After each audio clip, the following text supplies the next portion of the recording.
Gusto mo bang magtrabaho sa Japan? Good news sa lahat ng aking mga followers na gusto magtrabaho sa Japan. Ang Japan ay ang isa sa the best countries to work for OFWs dahil bukod sa napakaligtas, maganda ang pasahod, ito po ay napakalapit sa Pilipinas. Sila po ngayon ay naghahanap ng mga hotel cleaners, at least 25 to 35 years old, high school graduate or college level.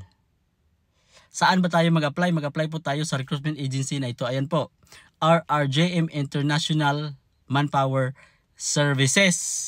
Paano po tayo mag-send ng ating resume? Madali lang po.